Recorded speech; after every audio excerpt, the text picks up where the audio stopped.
32 artists from different genres, from all corners of the globe. We're internationally known. Do it. Don't be scared. It's just the WAG, baby. Guess what? We're full, baby. The WAG is going to go down now. It is. We have our 32 picked, chosen, and told. Welcome to the WAG.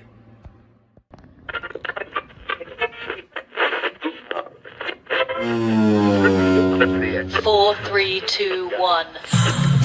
32 artists from different genres, from all corners of the globe. We're internationally known. Show up and he'll take care of the rest.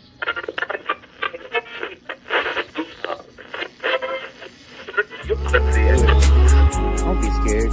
It's just the WAG, baby. What's a genre?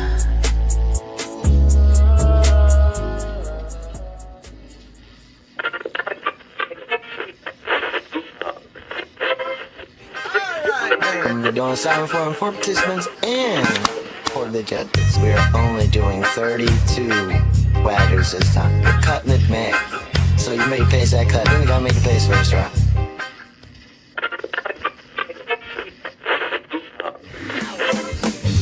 Have you signed up yet? Do it. Don't be scared. It's just the WAG, baby.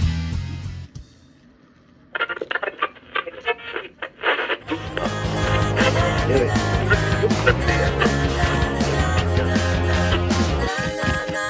Don't be scared. It's just the WAG, baby.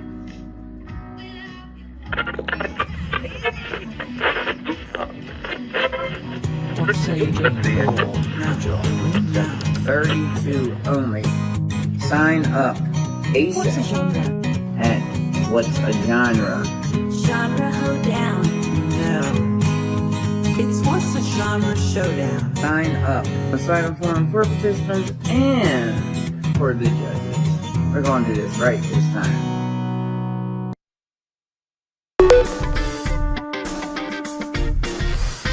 Everybody wants to join.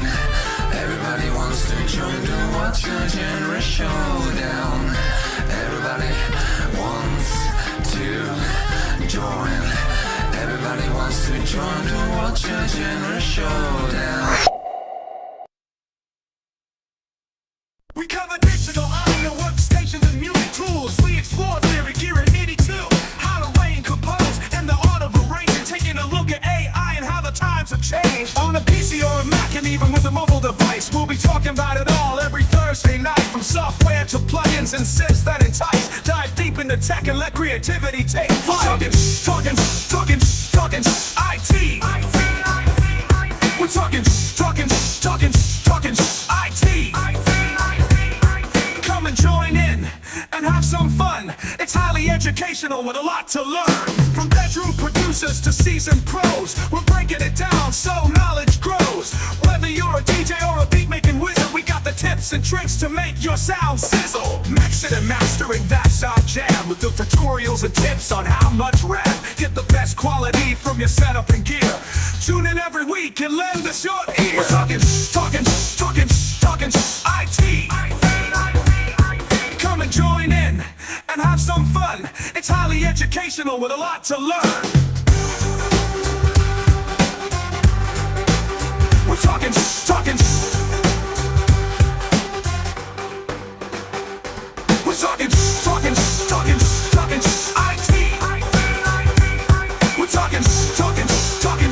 IT. Every Thursday night on Angified.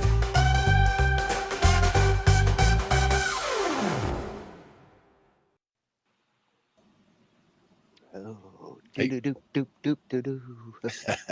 I love that intro. Nice. I love it. I mean, it's original. It's something. It's very eye catchy. And the very first time I actually watched y'all's show, I'm like, man, this is a catchy show. I don't understand why a lot of people haven't. There's a lot of people that I know that hasn't watched this show, but I know I'm bringing some traffic. It's Nice. getting them on Thursday. And you Yep. take care of our special guest tag in the intro. That's right. Appreciate Welcome. y'all having me.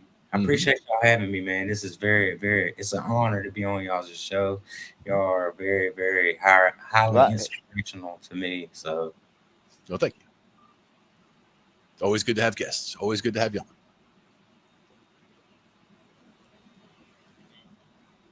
and we've got a special show tonight. It's a combo treat. The WAG round 2 submissions are in, and we get to check them out first, even before That's right. Ange. And that's something that we rarely get because she's always got the first dibs on this stuff coming in.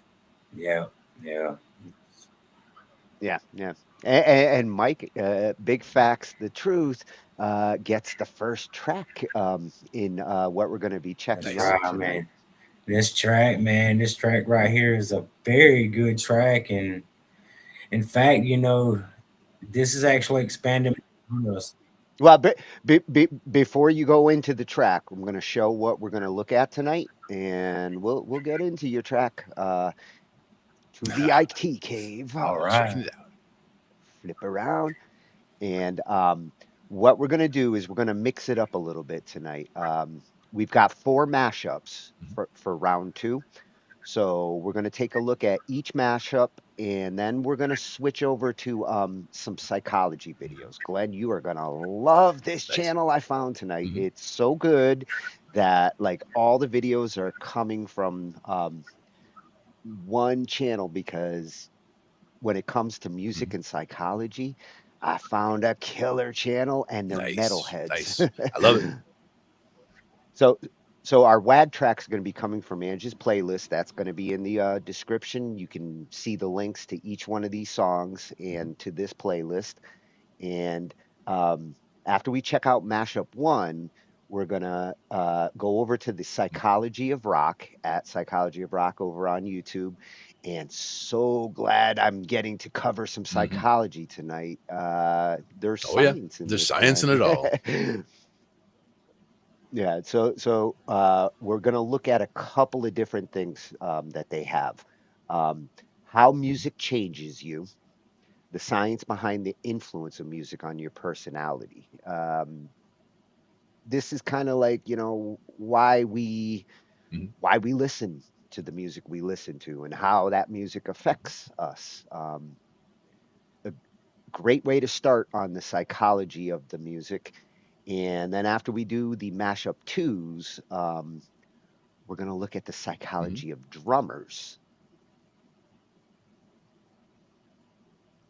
And from there, we'll go into the mashup 3, and then we're going to look at the psychology of guitar Nice. players, because drummers and guitar players are the ones that Mhm. intrigue me the most Yeah, psychologically. with the drummers, it's the separation of all 4 limbs and having 4 things going on at the same time independently that can conflict with each other, and that's the part that if you can get something like digga digga digga over here while you have something going doo, doo, over there, it sounds very simple, but trying to get it all locked in at the same time is very tricky.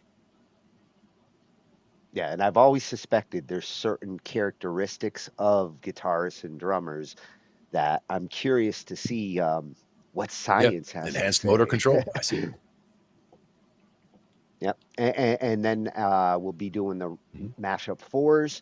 And for the final video, we're going to look behind the science behind musical instrument choices. So for all the other musicians out there, this is more about like why people tend to pick the instruments that they do, and what influences their decision making there. There's a lot of things that go into that. And that's the thing is, So, with some people, they have a very specific thing. Like they like this particular style or this particular artist, but other people, they're kind of all over the map. I'm definitely all over the map. I mean, if you sat down in my car and looked at the presets on the radio, it's like, one's classical, one's jazz, one's, rock, one is hard rock, and there's got to be a I Dead wish. I channel mean, if in there was a there. Dead station, I'd be listening to it. But any station that might have the Dead, those are 2 or 3 of the stations that are in there. Plus, when I drive, if I drive out to Pennsylvania, I have another 6 stations that are out there that you just go through the strong stations when you get there and you pick a couple of them. So one of them is country for sure. And that's the thing, is I was never really a country guy, but just in driving around and just hitting the buttons and finding something that comes in on the radio, and then, you know, it's country, and I listen to it and I'm like, yeah, I like it. So, you know, I've come around on country. Let's put it that way. Yeah, well, then you're gonna like one of our mashups, which has All right. some country in Excellent. it. And speaking of our mashups, what we're gonna do, we're covering the WAG Summer Series, and this is round 2. And for round 2, the first mashup, we're gonna take a listen to these 2 songs. We got Big Fax to give us the facts on his and Mayvai's track.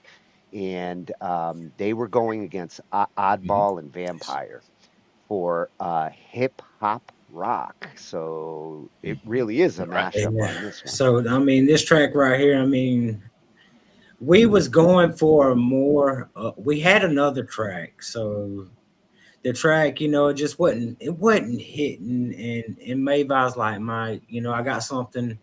He calls me Mike, so he's like, I got something different. So it came with a harder track, and I'm glad that the lyrics, I still had the lyrics written, because they fit the song, and it was in the same key, and it was in the same way. So this song is like one of my favorite songs, because the expression on this song is talking about life stages, what kind of stage of life you go through, what levels hit, what you go through, and what you experience.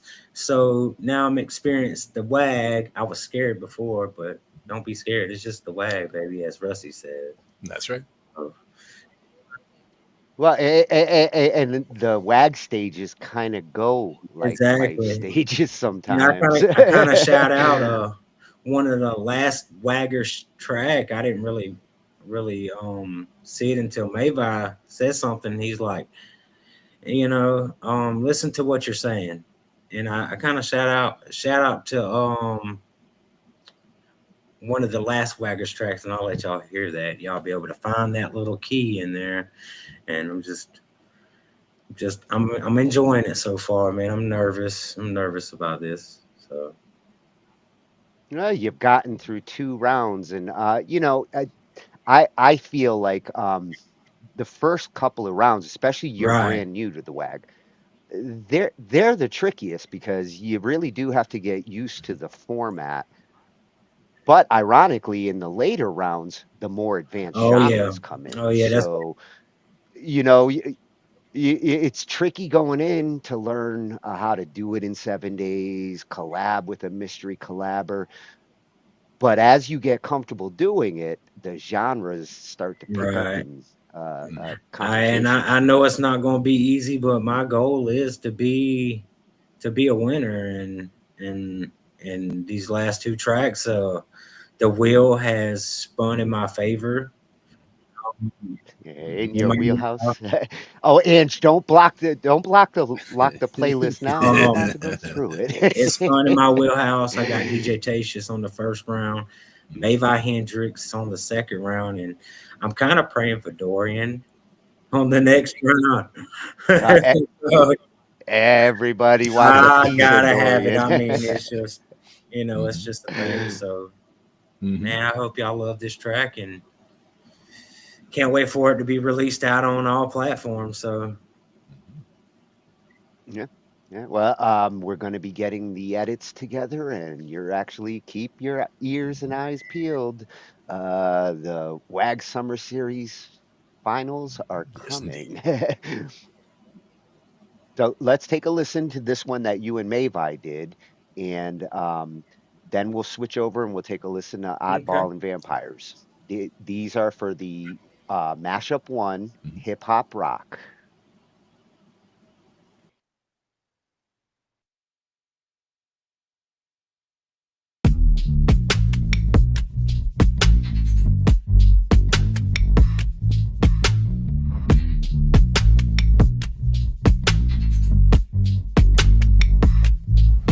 You're addicted to the vision that you paint in your head. The only difference is it's not over with.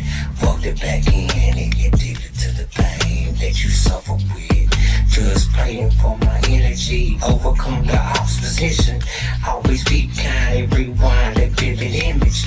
Maybe you just spoil a bit, addicted to the lyrical tension. It's just demon time, a lot on my mind. I'm playing in my dreams. Growing up ain't easy where the rules keep on changing quick. Loving lost and legends, man, this journey here to make you sick. But the beauty in the struggle, in the way we rise and fall. Learning who we really are when our backs against the wall. From the cradle to the grave, we're just trying to make some sense of this wild ride we live in, so beautiful and intense. Years go by like the seasons, watching young become the old. Stories that we carry, some silver and gold. Life centers its ways around a habit that you faithfully become a devout.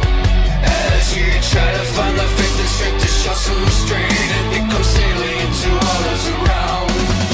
And if you feel the need to leave them all for a spin, now's not the time, you're gonna have no out. Life centers its ways around a habit that you faithfully become a devout. Yeah, you're stuck in a cycle, feels like strong grip. Every single day that I'm fight, it's just me trying not to slip back into a salient habit where they judge me out of spite. Trying to break out of this routine, but pleasure and comfort hold me tight. Fighting all the shadows in this epic long battle, trying to get a handle. Fighting dope with the candle strapping on the saddle. Steed carries my weight, but this mental battle won't scare me to my fate. La da da da dee da, la da la da dee da. Growing up ain't easy where the rules keep on changing quick. Loving lost and legends, man, this journey here to make you sick. But the beauty in the struggle, in the way we rise and fall. Learning who we really are when our backs against the wall. From the cradle to the grave, we're just trying to make some sense of this wild ride we live in, so beautiful and intense. Years go by like the seasons, watch the young become the old. Stories that we carry, some silver and gold. Life centers its ways around a habit that you faithfully become a devout. As you try to find the faith and strength to show some restraint and become salient to all those around.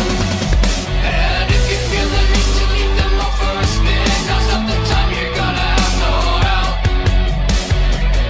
Life centers its ways around a habit that you faithfully become a devout.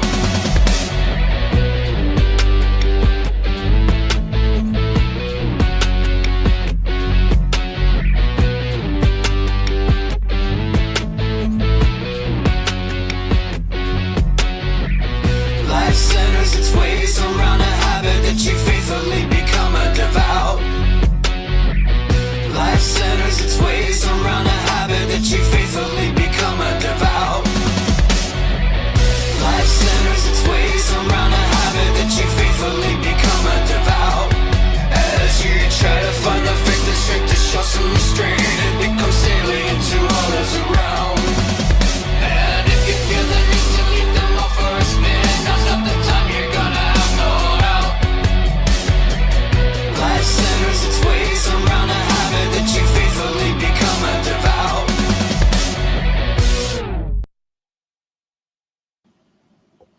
Right. Wow. That's a Very banger, cool. man. I love it. I love that song. Eh, And I gotta warn you, Glenn, that chorus will stick in your head. It's been stuck in mine I since believe it. I last believe it. week. It's got that catchiness to it for sure.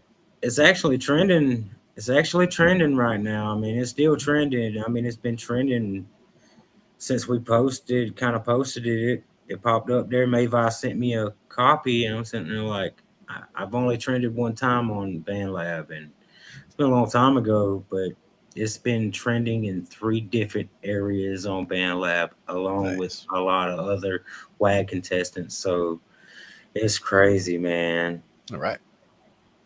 Well, it's got a lot of elements that different music lovers are gonna like. I mean, you got the hip hop and Right. the I mean, rock in there, and those are oh, two yeah, big super. audiences. I love it. This is my And, favorite track so far. and rock covers a lot of ground too. So you could swing it a lot of different directions, and you definitely hit it there for sure. Well, Yeah, yeah. Yeah, I really like how you two accented each other's vocally on the different parts. Like hearing Mayvai behind you on your parts and hearing you going into right. Mayvai's part, like the vocal implementation you guys did really showed off his rapping skills. You know, I thought, you know, I never heard Mayvai rap. The way he come with the rap, I wanted to go back and redo my verse so bad, and he kept on saying, "No, Mike, it's good. It's really good. It's you know." And I'm It like, was. it wasn't resonating then. And then he's like, "Well, let me just finish up the song and let me finish mastering it, and I'll send it back to you. Then see how it sounds." So I just sat there and listened to it for a couple times. Put on my headphones. Listen to it with the headphones, sound good. Listen without the headphones, sound even better. So I'm like, okay, bye. Hey, that's a good sign. If it sounds good Yeah, without the so headphones, that's a hell good yeah, let's go sign. ahead and go with it. Nice. So the links for all these tracks are in the description. Everybody go check them out. We've got till Friday night.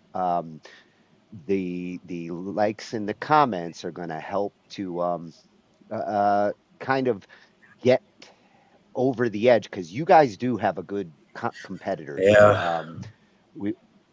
You guys were going against Vampire and Oddball, and they stepped up too. And Solid Backbone is their track, and Vampire really like shows off his like vocal skills on this one. You get to hear like his wheelhouse. The wheel spun in his wheelhouse on this one. My eyes is going.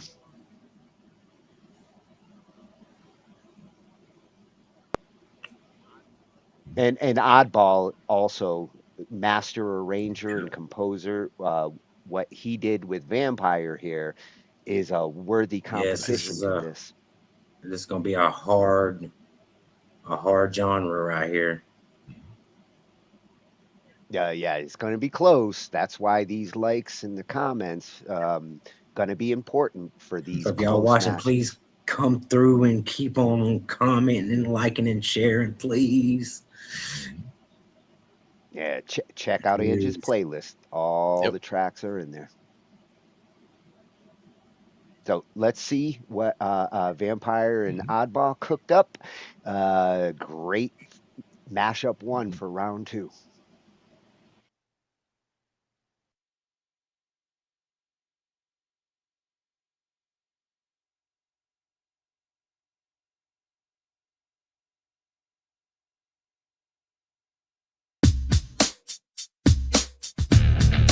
Hey yo, Oddball. Yeah, man, what's up? Mind if I do my thing? Yeah, let's do it. Here we go.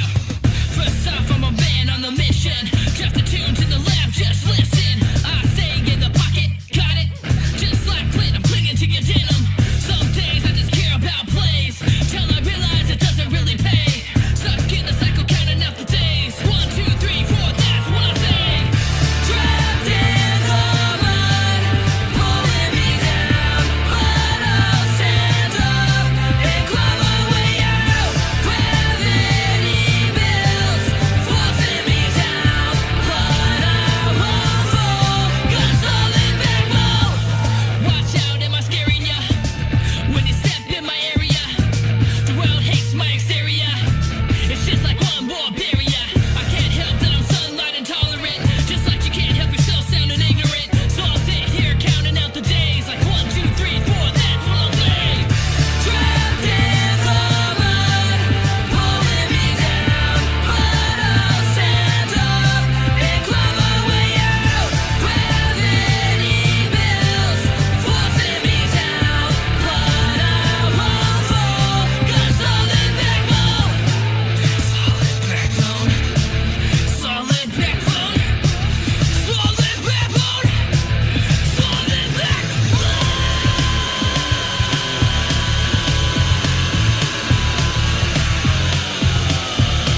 that one does have a solid For sure. backbone.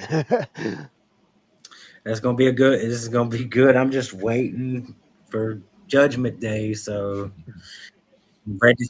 Me and Ange were watching during the judging videos, and we were watching your face Yeah. as this song got played to the judges, and at one point you were Yeah, like, because the whole point, the whole they went exactly in the area that I wanted to get, but I'm glad we did what we did. But they went oh yeah. The nice thing with this mashup, both teams approached it right, from different directions. Here they went with a like kind of punk yeah, rock effect, whereas you guys were more the hip hop rock. So I think on the right, genre yeah. side, with the mashup being the way it is, you got These a guys little are good, edge. and I'll be looking forward to collaborate with Vampire and Oddball very very soon. So I mean they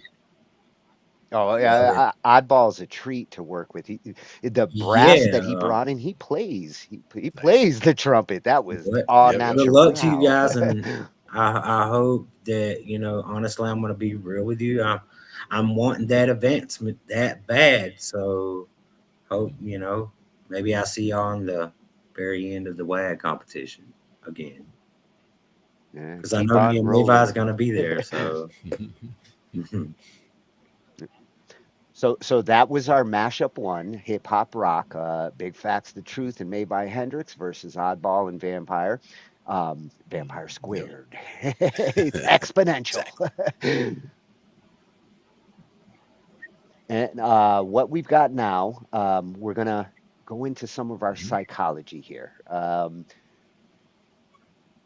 Let's yeah, there they are, the Psychology of Rock, Freshie channel that I was like, okay, I could definitely do a whole night on Absolutely. psychology. I love it as much as science, and when it has to do with music, what a cool channel Mhm. concept they have here.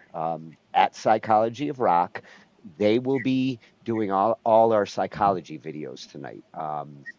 We're gonna start with how music changes you, the science behind the influence of music on your Sure. personality. Now, whether the music makes your personality or whether your personality dictates the music that you like or make, that's what I'm I think they curious about influence each here. other. Sure. Yeah. Various ways. it's got me on an influence rise. So yeah, let's see how Mhm. we're made.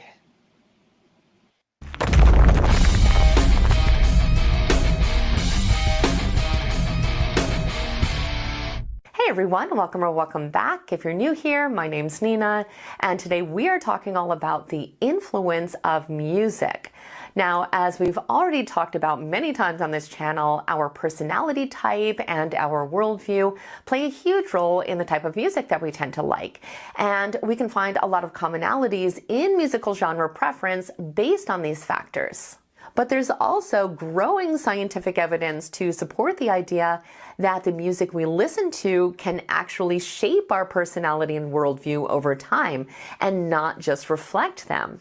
In fact, studies have found that it can change us emotionally, cognitively, socially, and even neurologically, which I have definitely noticed in my own life. And I think you're going to find this research really interesting.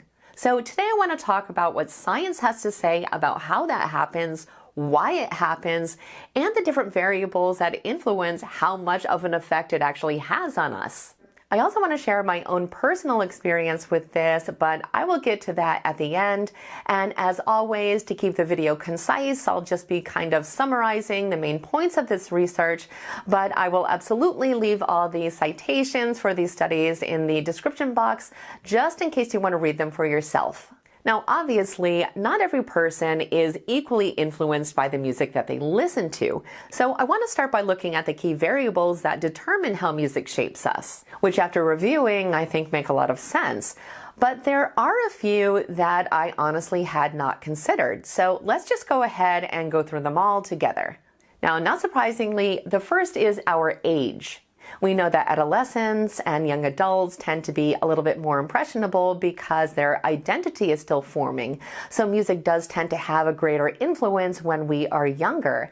However, that does not mean that music can't significantly impact us as adults, especially if the right music hits us at the right time. The next factor is frequency. It makes perfect sense that the more often we're exposed to a certain genre or message, the more familiar it becomes to us, and the more we tend to accept it, and the more it becomes part of who we are as a person. Now, the next factor is emotional vulnerability. The study showed that in times in our lives when we are feeling a little bit more emotionally vulnerable, like after a breakup or when we're going through some kind of a crisis, that we are naturally more susceptible to the influence of music because of our lowered defenses. They found that it can intensify both positive and negative emotions, which can potentially have long-term effects if we repeatedly listen to the same type of music and continue to reinforce these emotional patterns. Now, the next one I found to be really interesting, and I hadn't really thought about it before, but it's our preference for lyrics versus sound. We know that people can vary greatly in how much they engage with lyrics versus focusing more on musicality. So these studies found that the people that do tend to be more lyrically driven tend to also experience more significant worldview shifts simply because they are paying more attention to what the song is actually saying. Now, the next factor is social immersion, which I think we could have guessed. Obviously, if our peer group or our community shares the same type of music, it's going to amplify how that music shapes us through social reinforcement. I think this is something that we've all experienced. And the last variable here has to do with personality traits. The study showed that people who tend to be highly empathetic and open to experience also tend to be a little bit more emotionally impacted by music and therefore are more easily influenced by whatever they are listening to. But now let's talk about how music actually influences us. And like I said earlier, the first way is emotionally. Repeatedly listening to our favorite types of music trains our nervous system what emotional states we should expect and tolerate. If we constantly listen to music that expresses extreme emotions, again, positive or negative, our body will start to normalize these emotional states and even begin to crave them. Over time, our emotional baseline can actually shift to reflect the music that we've been repeatedly exposed to. Now, the next way music can shape us is cognitively. This is because it can directly embed ideas, metaphors, and even full narratives deeply into the way we think. The lyrics that we listen to often become like mental scripts. We unconsciously repeat them to ourselves over and over again, and with time, they can start to shift how we perceive love, conflict, identity, and even morality. The study showed that if we listen to a specific artist or genre enough, it can actually start to shift our entire perspective of the world, including on social and political issues. It can do this by introducing new belief systems, ideologies, and cultural values that we begin to absorb, often without realizing it. So it makes perfect sense that it can also transform us socially. There's no question that the music we like connects us with a wider culture and a group identity. Every genre carries its own set of values, norms, and aesthetics. And when we immerse ourselves in a certain musical world, we begin to adopt the associated social cues. It can have a direct impact on everything from how we act, speak, dress, and even how we relate to other people. And something that I found really interesting was that the study showed that our personal beliefs can even evolve in order to stay in sync with the beliefs and values of our musical community. And last but certainly not least, music can also change us neurologically. Believe it or not, the study showed that it actually builds and reinforces circuits around identity, meaning, and connection. So every time we emotionally respond to a song, neurons fire and pathways strengthen. With time, and this is something that we've talked about a lot on this channel, music truly becomes woven into our sense of self. It reminds us of who we are, who we were, and who we want to be. And I'm not trying to be poetic here. This is literally how memory, emotion, and identity are actually structured in our brain. I really enjoyed reading this research because I can relate to pretty much all of it. I can honestly say that music has been one of the biggest influences of my entire life. And even though I eventually gravitated more towards rock and metal music, I actually grew up in the punk and hardcore scene, and the music and the community were absolutely everything to me. They absolutely changed how I thought about the world. The people that really introduced me to this music were a little bit older than me and incredibly intelligent and socially aware. So I think I was really positively influenced because I admired them so much. And I instantly connected to the music because I liked what it stood for, and I felt like it was really fun and thought-provoking at the same time. It ended up inspiring me to play guitar, and it made me really passionate about authenticity and individuality.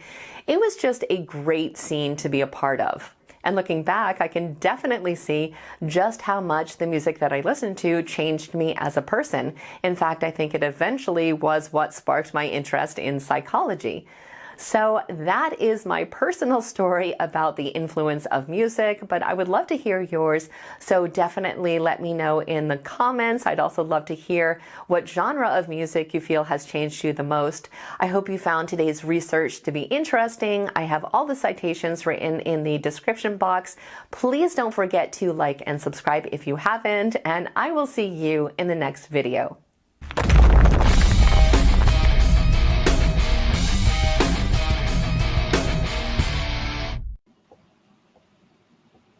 Oh, I love Nina. Excellent. Yep. Love it. Yes, this is going to be a great channel. She's a psych major with a capital M on metal. Nice. Right. And I like the She's guitar. It's a nice collection there. Well, what she was talking about, you know, I feel it in this WAG competition. Like, it's done inspired me to reach out to other genres and stuff like that and express my feeling a little bit more. Go back and actually try to understand some of my lyrics and make sure they're not contradicting the song and yeah, more metaphorically speaking in my music. So well, it's actually the way she emphasized the importance of emotion from the listener or the music maker, you want your emotions to be consistent. If they're not, the listener can sometimes hear where the emotions are all over the place. Yeah. Yeah. Things needs to be authentic. Everything, you know, as far as even if it's a story about a character, and it doesn't have to be a real person or real emotions that were, you know, there, but it has to be a real connectable story. Essentially. Well, and this is where the empathy and the things she's talking about come into play. People who are more empathetic will likely feel music a lot harder than somebody who's numb. Oh yeah, for sure. And I definitely want to pick that guitar up.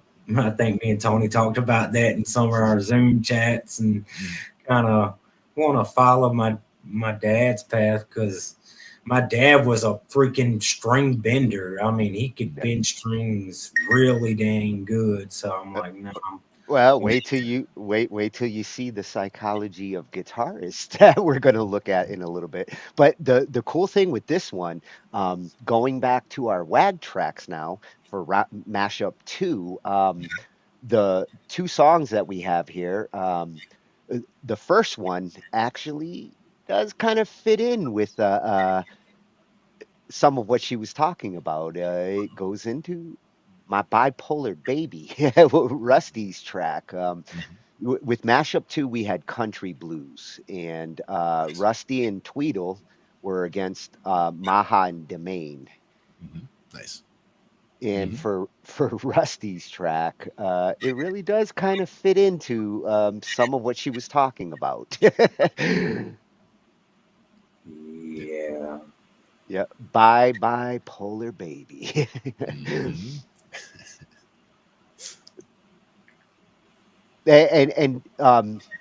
Going to what she was saying, like, when you do reinforce an emotion, like, breakup songs, if you're in the middle of a breakup song, or if you're in the middle of a breakup and you listen to a lot of breakup songs, it does kind of enhance the emotion, and it can help you to get through it, or sometimes it can help to prolong it. Oh my God, the prolongingness of crying in songs. Oh my Jesus. I've been there. I feel that pain. Well, and like she said, at some point, if you start to associate it with so much, you start to crave that emotion and that feeling, which could lead you to more breakups. Ooh. And also why, if you keep listening to depressing music, sometimes you get to you become a more depressed or depressing person as time goes on. If you listen to happy music, you become a happier person over time. That kind of thing as well. It depends on the overall emotional content of the music. Yeah, that's why it's good. It's nice to keep a balance, a healthy balance of both. Exactly. Because some days you're feeling like metal and some days you're feeling like jazz. And, it's not always the same day, but sometimes it is. You are what you eat. That's Exactly. that's what I've always been told. You are. And with this one, we've got country blues, so it is a little bit of this and a little bit of that. A very fun song, though. It does come across more happy with Rusty's style and swagger. So you don't really feel the blues; you just hear them. Nice. I like it. So let's see what Rusty and Tweedle cooked up for round 2. Yeah.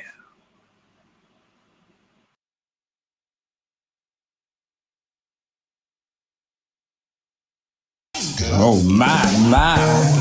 Oh my, my. Oh my, my, my, my bipolar baby. You, my bipolar baby.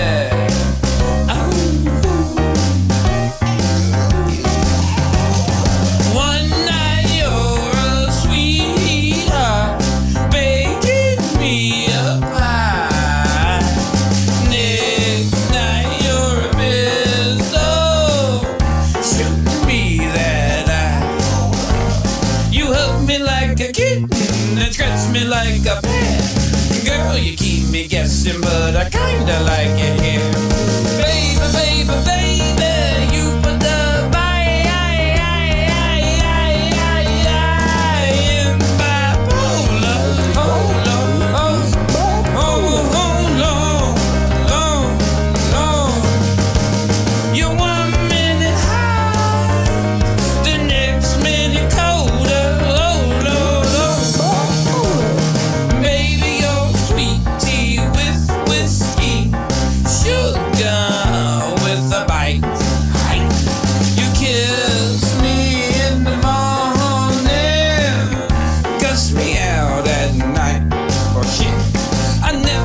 your weather, sunshine or storm, but I ain't complaining cause you sure keep me warm.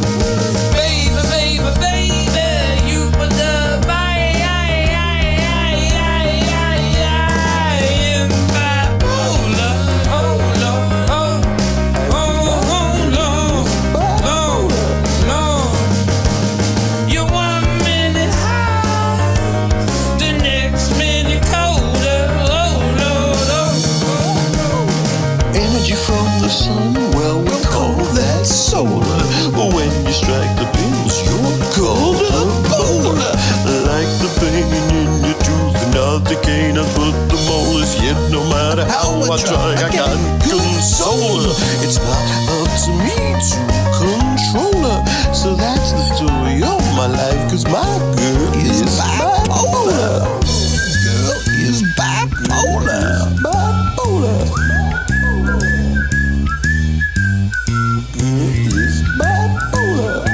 Come here, baby. Baby, baby, baby, you put the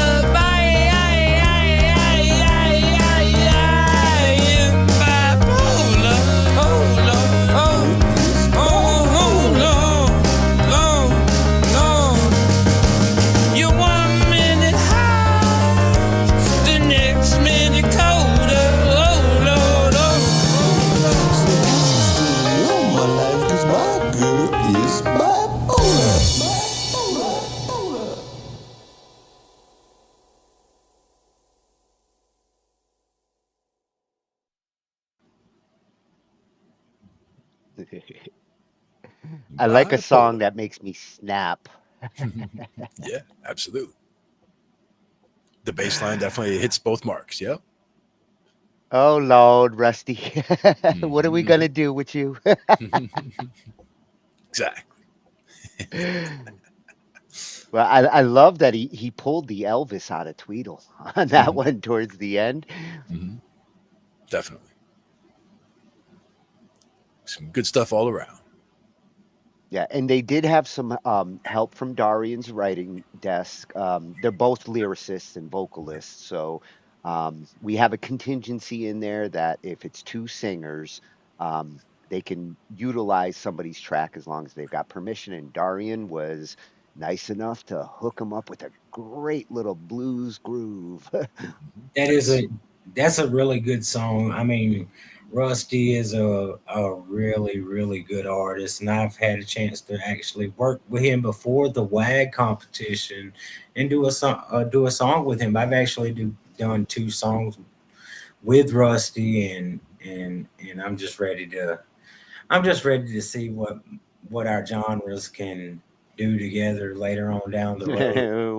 What the wheelhouse spin does. And Yeah, yeah. well, after the WAG competition, the future collaborations with him is going to be awesome because we're still evolving and we're not done yet. So Yep. Oh yeah, a lot of these Constantly evolving. waggers are gonna yeah, a lot of these waggers gonna be collaborating more in the future. Yep. Definitely. Yeah, and Opens what's up good those with that doors. one, you really hear Rusty's style Mhm. on this one. If you're familiar with Rusty's music, this represents his kind of flashy fun. We call it like carnival Mhm. effect. It, he always brings that into his style. Yep. right. Always crowd pleasing. Yep. Now they were going up against Dmane and Maha, and um, Dmane and Maha, they had a slow start. They didn't really get to Maha's on a different time zone, so it was a little tricky for them to get together. It wasn't until the later in the week, and with 7 days that can be tricky. But they did manage to put together a good rockish country blues, Mhm. All right. and theirs is "This Town." Mhm.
I've been around, I burned to the touch.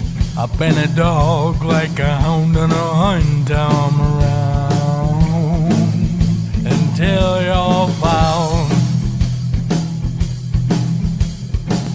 And then the sheriff, he shot me down. Oh, I forgot what it's like in this town when I'm around. When I'm in town, I might sin a little, do it again and again and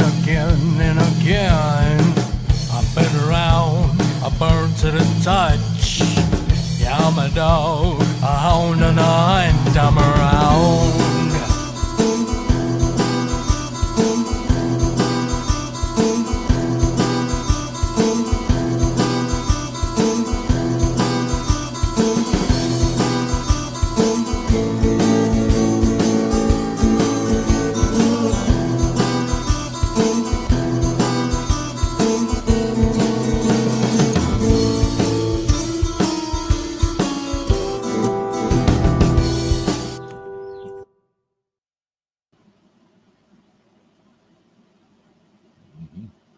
I've been down. Yeah. Oh, I lost my share screen. Indeed. Where'd it go? So I want my baby back. I want my baby back. I thought Roland was coming through there. I thought he was like hacking through the network and trying to come through the bush in the dark. Hacking his way in with a machete. Cutting through the jungle.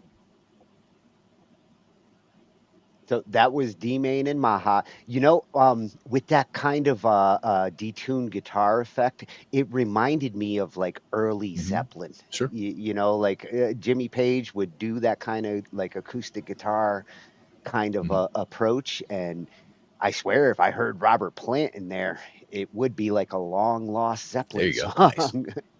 I know that certain time period you're talking about there. Yeah. Yeah. Zeppelin 1 and 2. Early days. Yep. So now we're going to, after Mashup 2, we're going to slide back to some psychology.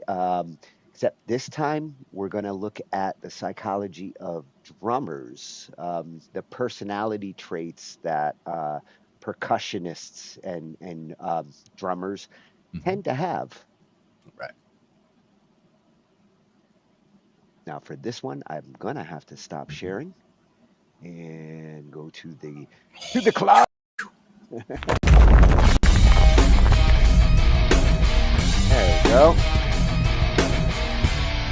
If you happen to be a drummer or you're just curious about what makes them tick, then stick around because I have some interesting insights for you. Now, if you're new to the channel, my name's Nina, and as I've mentioned in many videos, research definitely suggests that people who play the same instrument do tend to share a lot of the same personality traits that make them stand apart from other musicians. And today we are diving deep into the personalities of drummers.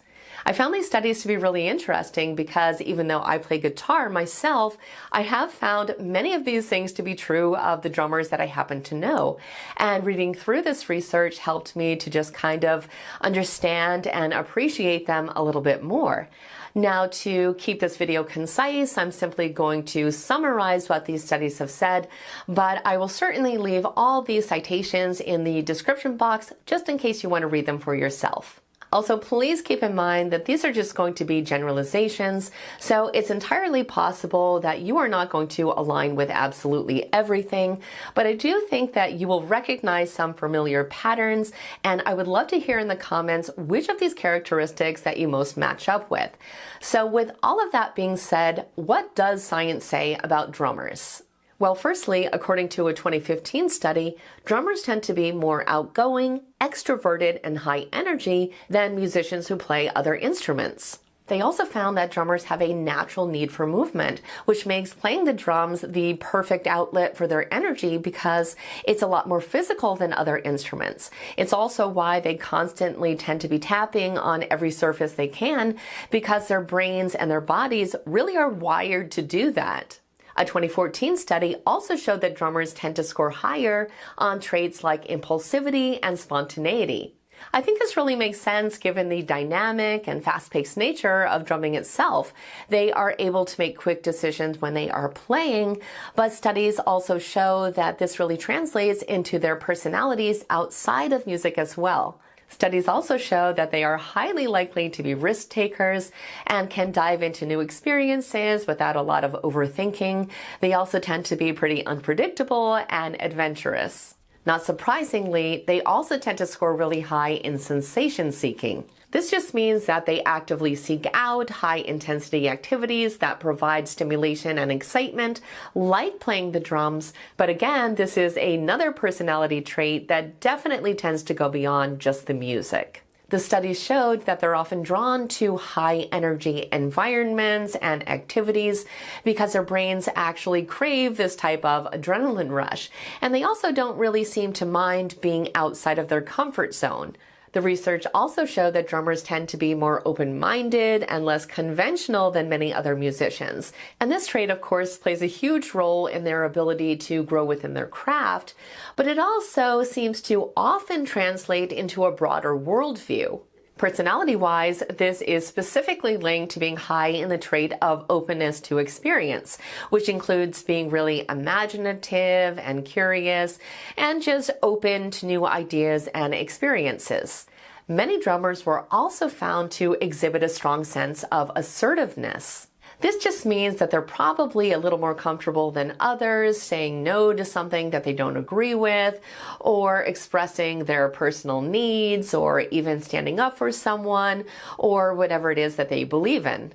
And even though they are typically not the front person or lead member of the band, their assertiveness can play a crucial role in shaping the overall dynamics and performance. Okay, something that might surprise you is that drummers were also found to have a strong work ethic.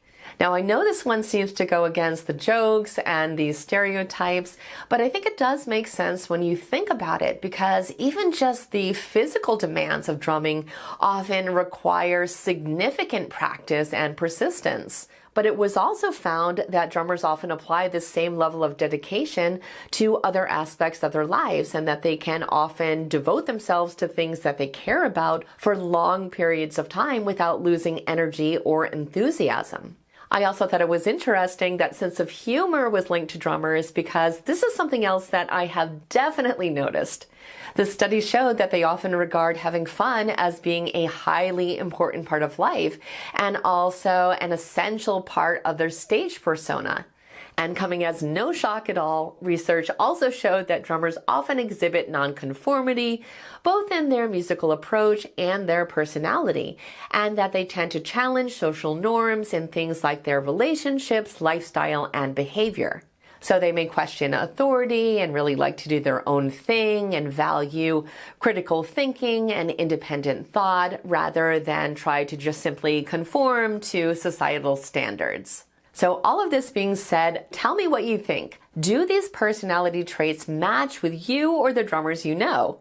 I'd love to hear your thoughts in the comments, and please know that if not everything matches up, that is perfectly normal. Remember, these were just the general trends that they found, so it could be the case that not everything is a perfect fit for you.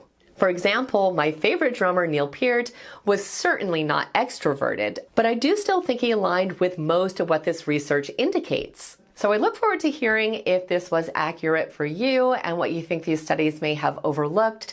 I want to thank you so much for watching today. I hope you enjoyed the analysis, and I will see you in the next video.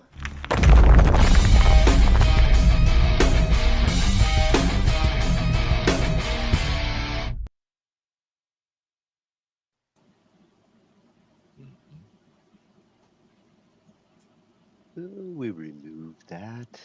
Just like that. And you know, it's funny she mentioned Neil Peart there, because I was like, well, this describes Tommy Lee more than Neil, but you know, the work ethics and things that she mentioned with Neil definitely apply. Absolutely. Not extroverted, but I mean, is any Canadian really extroverted? I mean, by our definitions. There are some. By our definitions, by a New Yorker's definition, I don't know about that.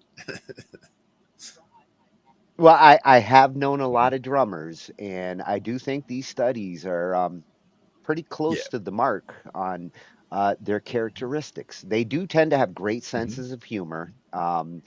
They tend to be extroverts and more rambunctious, and they do like to move constantly. Very much so. Some have an impossible time stopping moving. Like, you try to tell them to stop hitting things, and they can't. Like they'll stop, but you'll see them like, squirming in their own skin to just be hitting something because there's a rhythm that they're thinking about that they need to be expressing in some way. And that's kind of what it comes down to. They're practicing like all the time, thinking about that stuff. Yeah, she was describing all that. I started thinking, man, I might secretly be a drummer. Absolutely. If only I could play them. Hey, start with two things. Start with the kick and the snare, and like imagine your right foot is hitting the kick, and imagine your right hand is hitting the snare, and just see how the timing goes. Like listen to one of your favorite songs and just try to tap along with your foot and your hand, and see if you can get the boom and the cha. Yeah. And if you can do those two, then think about the third thing and try to add that in with another hand. And then if you can get 3 and or 4 things going, you're ready to sit down at the kit and try some stuff out. I can barely get 3 fingers going, let alone other appendages. It is, for me, the trickiest part is trying to get both feet going, because like having I usually keep just the hi-hat foot just planted, holding the hi-hat closed. And then if I need to get like a cha, like to get that open hi-hat ring in there somewhere, like it just throws me completely off, because whatever I was doing before, like I was kind of rooted on that, and now I'm all over the place. So tricky. Well, I am loving these insights into the musical mind, Nina. Keep up the good work. So now we're going to slide back to Mashup 3 in our WAG challenge. And this one was Pop. Pop made its way back for another round. And we had TTP, Brother K Beats, and Bassface. Brother K Beats had to drop out. They had a tough time getting it done by the end, but Scott came through with his track, and they were going against ConArtist and Cal McTabber, who, interestingly enough, the round before were going against each other. And now they're partners. That's the way it works with the WAG. Yeah, well, that's one of the cool things, is that like you get to try out the collabs, and then you get to compete against them. And for the first team, that was Scott's track. This one is aptly titled Better Late Than Never. Leave it to Scott to title the song to describe the moment. Appropriate.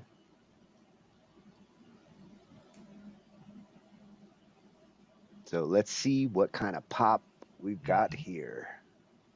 Pop it up.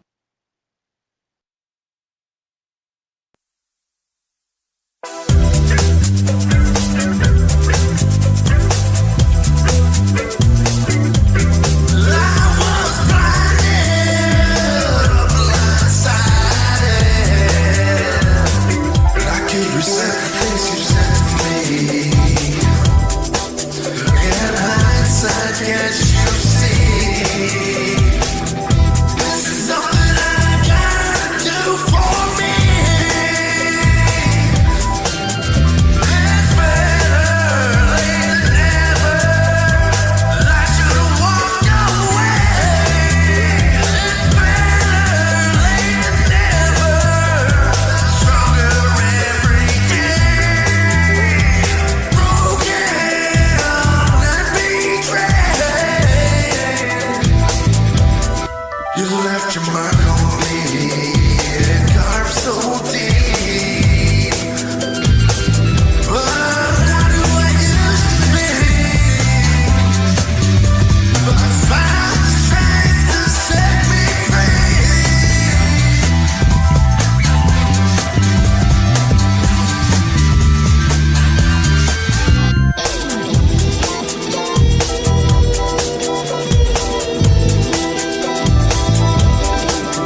BandLab trying to sneak another track in there. Curse you, BandLab. How dare you? I usually catch those. It happens. All good. Better late than never. Right, Scott? That's what I heard. Mm-hmm. And you hear those like freaky space kind of sounds that did have like a space pop effect. For sure. Yeah. A ballady kind of pop. Yeah. We got 308 plays. Jeez. That's good. Moving on and up. How many likes? Well, it looks like 60 reactions. Okay, then. I see you, big dog. I see you. That's. I hear you. Yep, I heard it with my own 2 ears. I had to step up and get a drink, but I still heard it. It was awesome. Mm-hmm. All right. Well, that's how you know it's a good song. Yep. And speaking of space, their competitor, Cal McTabber and ConArtist, came up with Space Cadet. On the space theme. Yep, it's got me wondering about if they're talking about the moon is fake or whatnot, but it's gonna have me going into probably watching some space videos in a little while. Mm-hmm. If I know ConArtist, he doesn't shy away from conspiracy. Space videos are always good. And Cal definitely doesn't have a problem with it. Exactly. So let's see how they did against Scott here.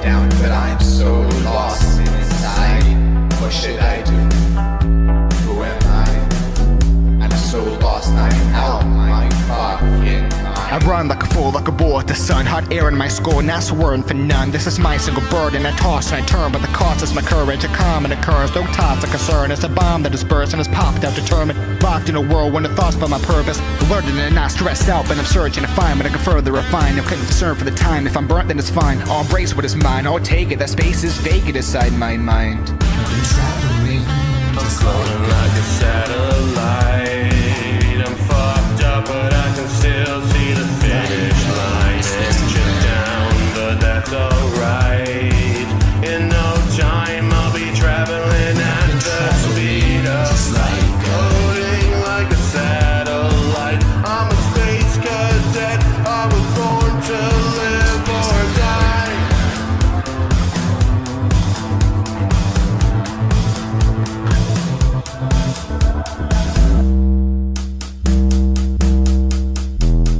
Going on my mind is called my visions, focusing among the planets. I imagine in a madness, in a trance of my own sadness. Understand this, I don't lag behind on accident. I'm encapsulated by my castle. It's the spaceship I've advanced to, been invaded. It embraced it into asteroids are ripped it, but it still remains. It's in the abyss, all alone, reminisce about home, the suspense. I'm a clone who I miss, but the coldness is rich, I've gotten used to it. Now I'm frozen, I'm stiff, but the fumes are lit. So I'm nodding, I'm trotting along, then I'll ponder. I upgrade my armor to soften and blow. Then comets arrive, consciousness kind of wonder. Karma has got smarter, I don't even mind the surprise. Consciousness caught in wonder.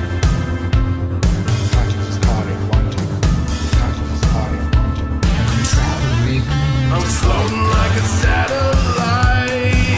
I'm fucked up, but I can still see the finish line. Inches down, but that's alright. In no time I'll be traveling at the speed of light. Floating like a satellite. I'm a space cadet. I was born to live or die.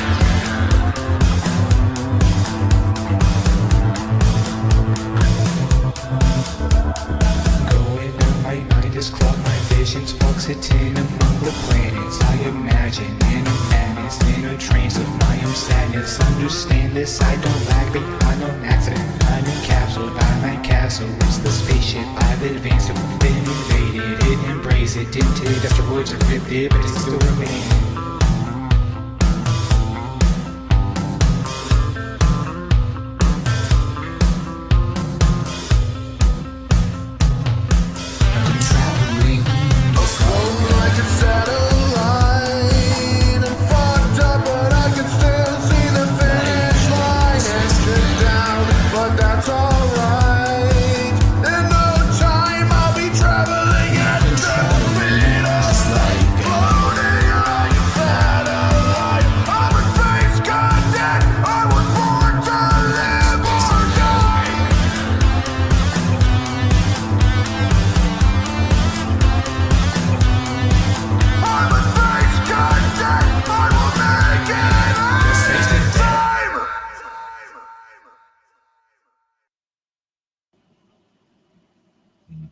Yeah. Yes, that was rockin' vocals. Yes, Uni. indeed. Very catchy. Yep, it's got that catchy factor. It's got a little Pink Floyd flavor. If you think about it, you know what I'm saying? Mhm. Kind of like spacious Pink Floyd, but if you was on something and listening to that, that would put you like in a daze. Well, it's like they said, I'm fucked up, but I can still see the finish Yep. line. Exactly. I love it. Shout out to ConArtist. Mhm. It's between him and Daurian. Yeah, It's that- between him and Daurian next for me. So I mean, been wanting to work with ConArtist as well. So Oh, I'd love to see those two get paired up yeah. too. Absolutely. Well, I really like Cal's guitar approach. The first round, I loved how he approached the guitar for his first round track, and with this one, he does have a pop side to his guitar approach that unique, catchy. Yep. Very, Very catchy. cool style. I love this track. Yeah, yeah, yeah. This one really is growing on me. You might just be a space cadet. and yeah, and Cal is definitely a guitarist, and now we're going to go into the mind of how the guitarist works because it's a little different than the drums.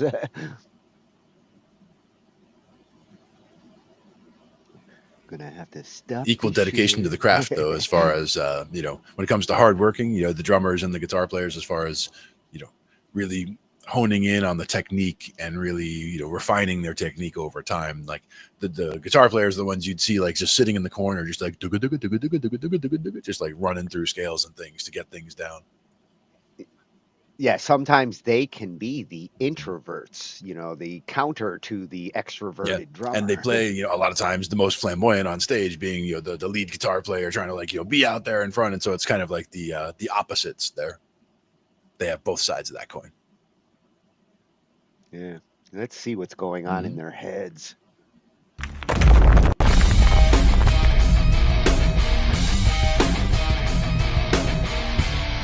Hey everyone, welcome back to Psychology of Rock. If you're new here, my name's Nina, and today we are finally talking about my favorite instrument and the pretty impressive cognitive impact it can have on us. Now, neuroscientists have been studying the brains of musicians for decades, if not longer, and one thing we know for sure is that playing an instrument physically changes our brain, and in a very positive way.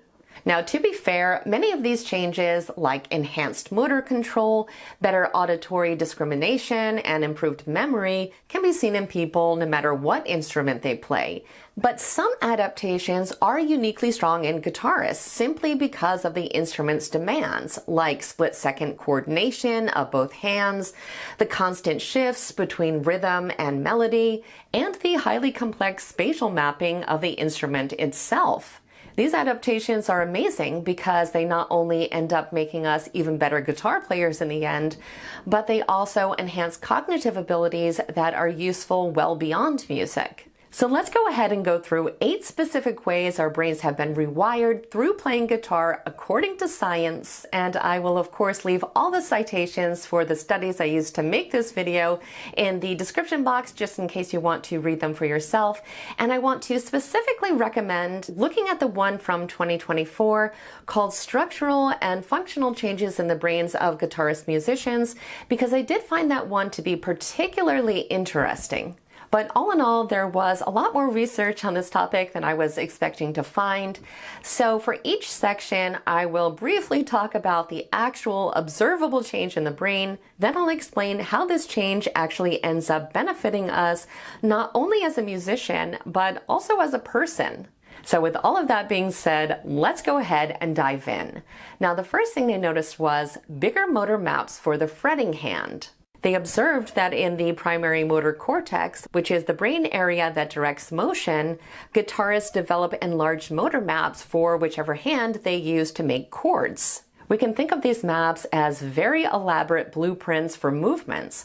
For guitarists, the map on the fretting hand becomes larger and more detailed because it's constantly handling tiny, precise movements like hammer-ons, slides, and bends. This leads to faster and more accurate hand control the more we practice. But like I said earlier, the benefits don't just apply to our instrument. This fine motor wiring was also found to help in activities like typing quickly and sketching, really any delicate tasks that require precise hand-eye coordination. Now, another fascinating adaptation they found was enhanced neural communication. The study showed that playing guitar doesn't just change the size of the brain regions, it also improves how they actually communicate. It was found that musicians in general have more organized white matter in their brain's motor pathways, but for guitarists, this is especially strong in the connections between both hands. It turns out that this connectivity vastly improves the speed and efficiency of the brain's internal communication. So for guitar, this means greater speed and accuracy, but in our daily life, this could mean things like being better able to multitask or to perform complex actions that require both hands to work independently. Okay, the next change is increased cerebellar volume. The cerebellum, which is kind of tucked in the back of the brain, is responsible for managing things like timing and coordination.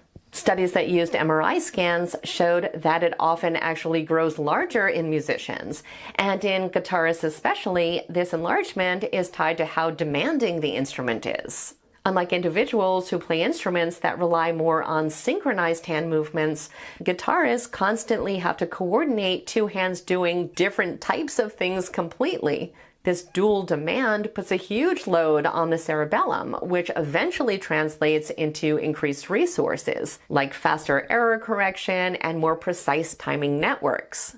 Now, obviously, these things can help us out immensely when we're playing, but it can also help with things like balance, motor learning, and improved cognitive processing.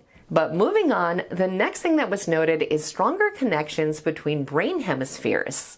The study showed that the corpus callosum, which links the left and right sides of our brain, is also stronger in musicians, and playing guitar specifically seems to push this even more. This is yet another positive outcome that stems from our hands performing completely different tasks, because it forces constant communication between both hemispheres of the brain.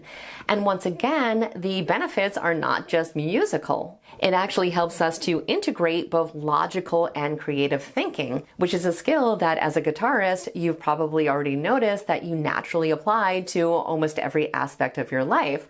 And I might be biased, but I do think this is a very desirable trait. Okay, next up we have structural adaptations in the hippocampus.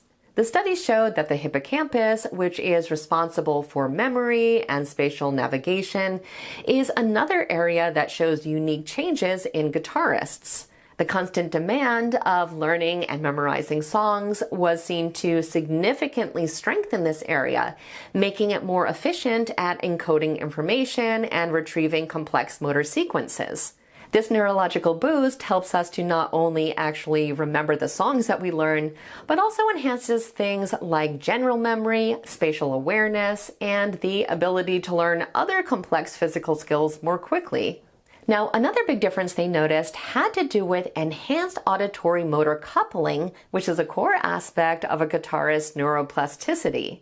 This is the process that strengthens the link between our brain's hearing and movement centers. Over time, this allows for a seamless connection between what we perceive and what we ultimately end up doing with that information. In other words, when we hear guitar music, our brains don't just process sound. They actually activate motor regions as if we're about to play it ourselves, which ends up helping us learn songs by ear and improvise more naturally. Outside of music, similar connections help us with things like improved speech perception and faster reaction times all around. Now, the next thing on the list is increased gray matter in music-related regions. And yes, we did already discuss white matter, but there were differences in gray matter as well. Now, this term refers to the parts of the brain where the neurons and their connections are located. When there's an increase in gray matter volume, it's a tangible sign that our brain is adapting to skills and building more efficient neural networks. The findings indicated that because of this, long-term guitar practice is linked to both greater mental agility and resilience. This contributes to a strong cognitive reserve that helps our brain adapt more effectively to new challenges throughout our entire life. And while all of this is absolutely amazing, I think maybe the most significant finding here was simply that playing guitar promotes a more integrated and unified brain overall. It turns out that guitar playing is one of the few activities that simultaneously engages almost every part of our brain at once, from our motor and auditory cortices to our emotional and memory centers. Because our brain has to constantly juggle all of these functions in real time, it's driven to build these powerful superhighways that allow different areas to communicate and collaborate much more efficiently than non-musicians. The end result is a more agile, flexible, and creative mind that can very easily process new information. In essence, every single time we play, we're physically reshaping our brains to become faster, more connected, and more adaptable, both as musicians and as human beings. I'd love to hear in the comments if these are changes that you've noticed yourself, and if there's anything you'd like to add. Please do me a favor and let me know what you'd like me to cover next. Also, don't forget to like and subscribe if you have not done so already, and I will see you in the next video.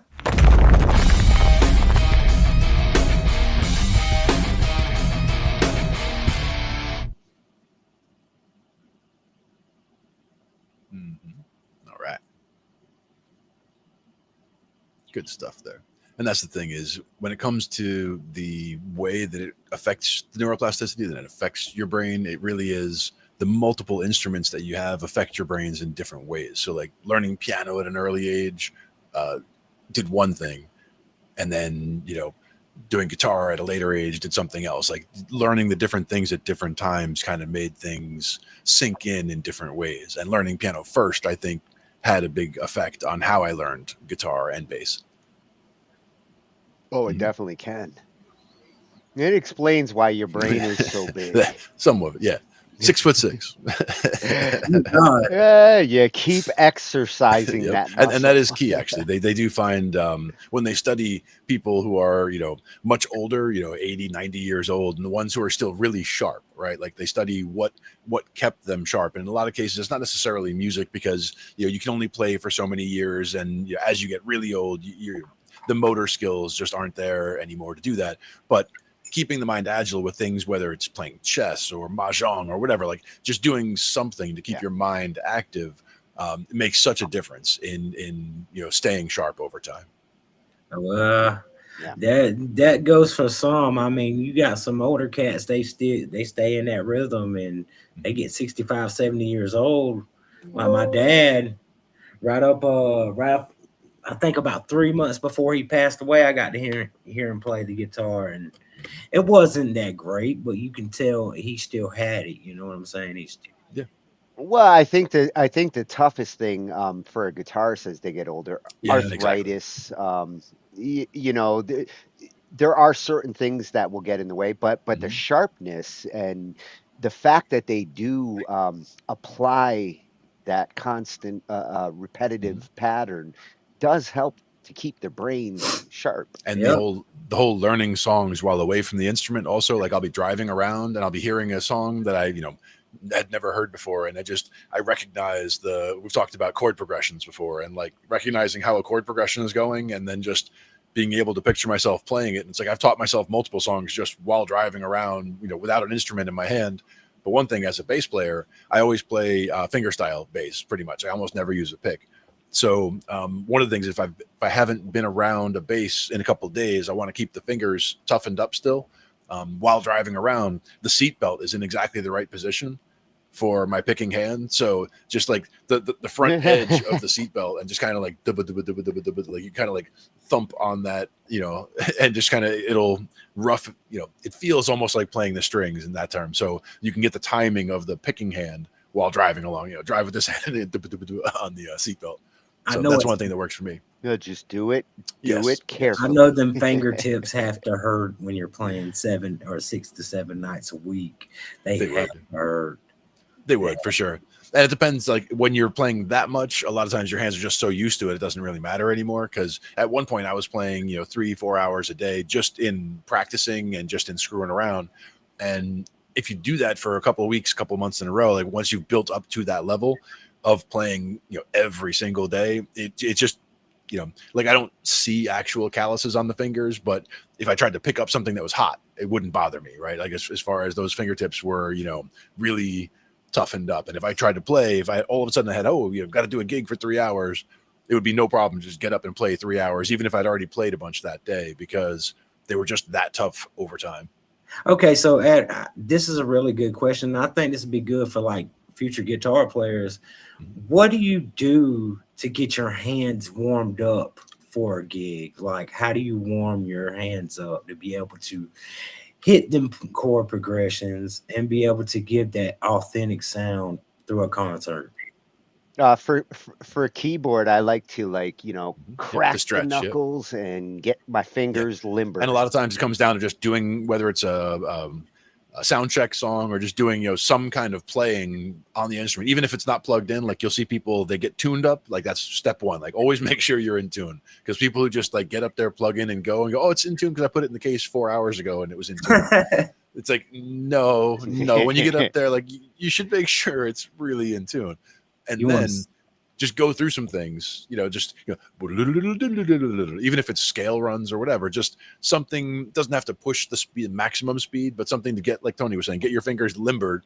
Make sure that your fingers respond the way that you want them to in certain things. Also, it depends when you're playing. Like if you're playing in December and it's cold, like when you came inside from outside, you really need to make sure you warm your hands up. So I would even maybe get a cup of coffee at that point. Otherwise you're tense. And the cold actually makes you a little more rigid. And that's not that. And I would get a cup of like either coffee or tea, and even if you don't drink it, but just to have a hot beverage there and just like hold on to it for a minute just to warm the hands up, and then actually like same thing, just go back to playing a little bit to make sure everything is working as expected. All right. That was my question, because I'm interested in picking that new string. Mm-hmm. Yeah. Well, and I'm loving this channel.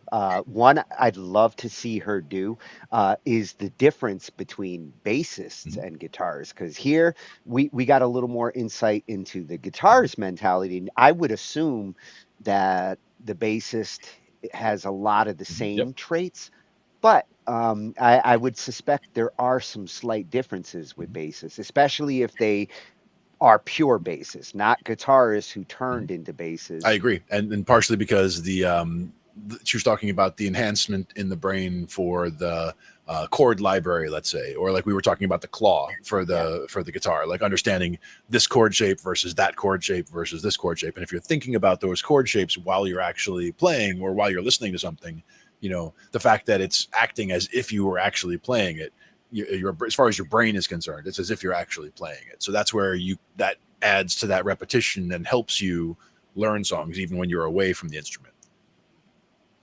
Yeah, and Uni has some good advice there. Just doing something easy before the show. If you are practicing every day, and just something nice and simple to warm up is is better than trying to run a marathon before you run Right. a marathon. And also, if you're a guitar player, you would think you have your guitar and your amp on stage, and you would want to make sure your amp is on and working and warmed up, right? So there's things that you would want to, whatever you would play to warm up or check your amp, that kind of stuff. Also, it's checking your amp, it's checking your fingers, it's checking your guitar, it's checking your cables. People show up all the time and they plug in, and all of a sudden you get the from cables being bad. It's like, hey, you better check yourself. yeah. Or does anybody have a 9-volt battery? And it's like, it's like you didn't show up with power, man. Come on. Yeah, and even warming up before you move your stuff, and like Uni's saying here, Earlier in the day, getting the gear warmed up in some cases, especially when it's cold out, for sure. Okay. So I would love to see Nina cover the difference between a bassist and guitarist. Seeing as she comes from a guitarist mentality, I'd like to see her thoughts on the subtle differences. I think the chording is one of the big ones. Bassists have a different Now the mentality. motor connections, what she was talking about, the 2-hand connections and the speed and being able to play faster, all that stuff I would think would still relate the same way as it does with guitar, because that's more about lead guitar, and bass playing is much more like lead guitar in that respect, and not so much like the chord playing where you're actually just blocking out a claw and then having a rhythm in the other hand. It's a little bit different bit of timing, but even there it's still very complex timing with how you hold down the strings and how long you hold down the strings. If you're doing little chirp chords, you want to hit that chord really quick, but you want it to be like a chop, where you're only having that first little sound, like that's actually you hitting it and slightly releasing it with the left hand, with the fretting hand, so that you're no longer fretting them, so they stop ringing, but you're still holding them slightly so they're muted. Just little things like that over time you develop, you don't even really think about. It's just part of how you're playing. But if you were to try to teach it to somebody new and they're just like, they start just playing a chord or whatever, like there's little nuance that you have to pick up over time. It just takes time. Yeah. Walk. Yes. Before you Yes. run. And that's why there are, systems or things that you want to learn before other things. Like when we talk about the pentatonics, that's a great place to start, because that can help you in so many ways on so many instruments. Just having an understanding of a pentatonic scale and how it feels and how it sounds, being able to work with that on any instrument will help you with whatever you're doing, really. Yep. Bass tips. Yes, from Blake. the bass tips. So now for our final mashup 4 in the WAG. This one is interesting. First time that the WAG has had a rodeo mashup, and oh boy, did these guys deliver on this one. I was kind of curious, like how they were going to approach, a rodeo song is a little different than your typical country song. You got to be talking about bulls, or in the case of Jeremy's approach, he went with the clowns. Send in the clowns. Yeah. This one we had RJS and Jeremy Hurt going up against Austin Haggerty, DJ Tatius, and Daurian's Writing Desk. I mean, when I saw these pair ups, I was like, oh my God, this is a heavyweight match. Doing the rodeo. Nice. And come to find out that Austin's father runs a rodeo. So you want to talk about the wheelhouse spinning in your favor. Who would have thunk it? Rodeo song, perfect. This song is definitely going to his father after this WAG competition. Oh, yeah. His father must be proud. And actually, Jeremy and RJS's song is another one that, like, in his rodeo, send in the clowns. Like, I love that Jeremy thought like out the box on this one, and went after the part of the rodeo that a lot of times gets unrecognized. Everybody's focused on the bull. The fearless clowns. It's one of the judges had issues with clowns. So he's like, I don't know if I can like this because clowns scare me. That's a Kramer answer right there. Tweedledum, you ain't clowning around on this one, says Tweedledum. Yep. No fooling. Well, let's see what these clowns are talking about. In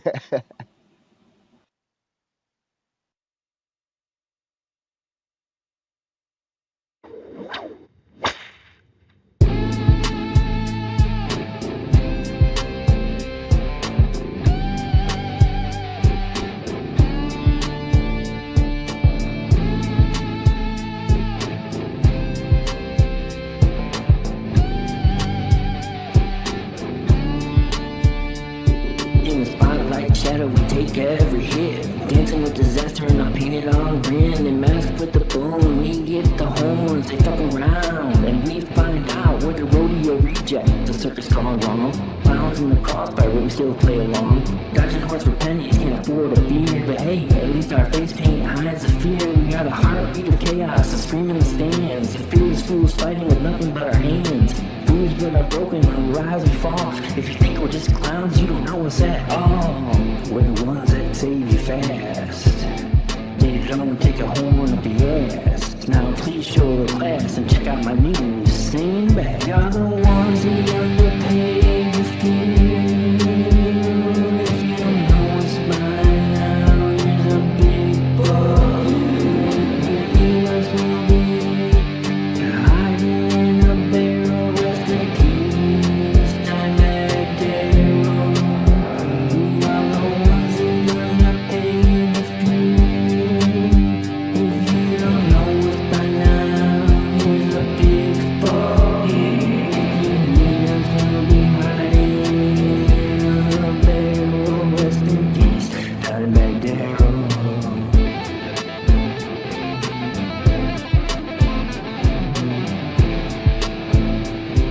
This job is unbearable. The makeup is unwearable. The pay is fucking terrible. Why is my costume shareable?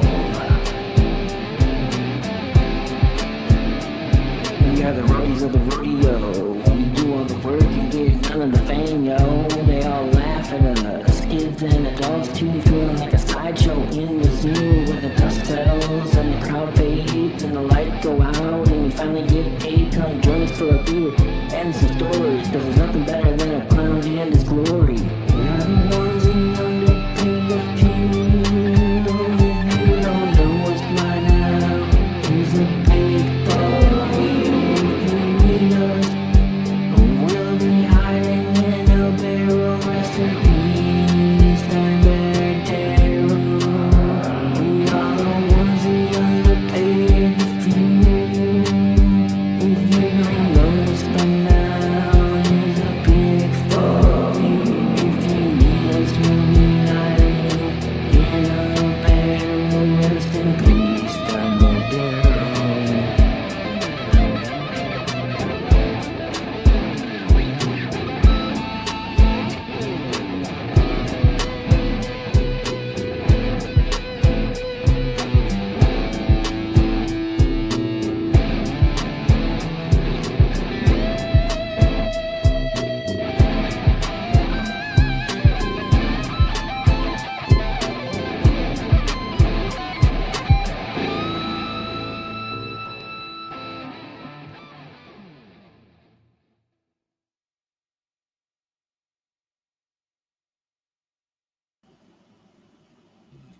Oh, Jeremy and RJS showing their love for clowns. Oh yeah.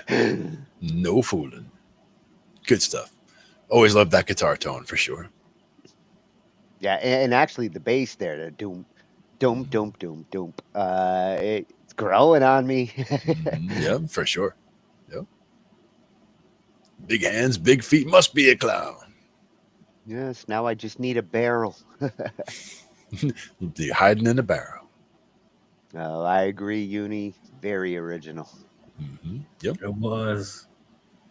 All these tracks are like super original. That's what's awesome with the WAG is you get to appreciate the originality in the artists. And I bet you none of them woke up last week or before the contest and thought, I'm going to write a rodeo song. Like that wasn't the first thing on their agenda. That one was the interesting spin for me. I was like, yes, finally a genre that's very different. Yep. Mine was the first one, was the blues. I didn't think I was going to write it like a blues song. My first WAG track I had to do was a blues song. Yeah. So I'm like, okay, they're probably, it's just going to be probably like rock, country, EDM. No. I didn't know anything until I got inside this contest. Now I'm learning and growing, so that's good, and I'm proud of myself. Yeah, that's the beauty. We're proud of you. When I saw this rodeo category and Daurian and Tatius coming together, I was like, oh, damn, this is an interesting category, and these are two powerhouse songwriters.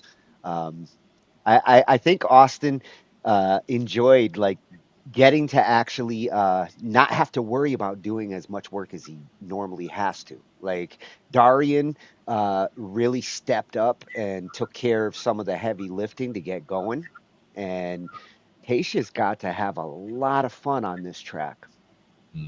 Nice. 8 seconds or forever. I like it. Yeah, and Glenn, I'm telling you, this one's gonna be sticking in your ears. Another one. All right. Yeah. At this point, it's my favorite track out of the WAG. Dan and ConArtist in round 1 had my favorite track so far. This one is like roaring like a bull.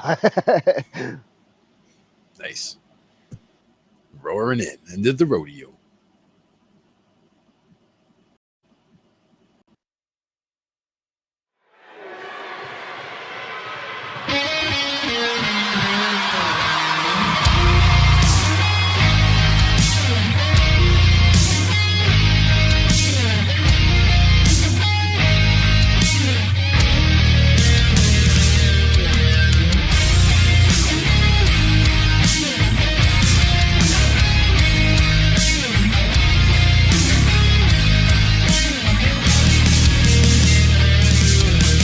Waking with the sun like a bandit on the run. He's got his boots by the bed.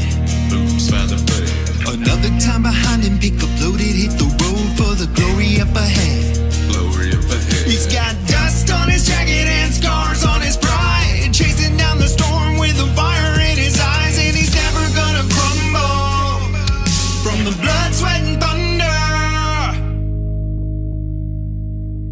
8 seconds are forever. It's a dance with the beast, where fear meets the fury, and your peace finds release. He's got a girl back home, begging him to stay, but the lights in the crowd keep pulling him away. No cowboy can settle, no matter the weather, 'cause 8 seconds are forever. 8 seconds are forever.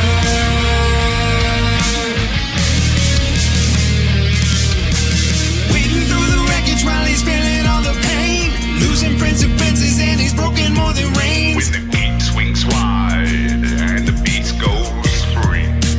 Oh, he ain't thinking he ain't losing, crowd cheering, body moving on and down inside his mind. He's the man he's born to be, and now he's free. 8 seconds are forever. It's a dance with the beast, where fear meets the fury, and your peace finds release. He's got a girl back home, begging him to stay, but the lights in the crowd keep pulling him away. No cowboy can settle.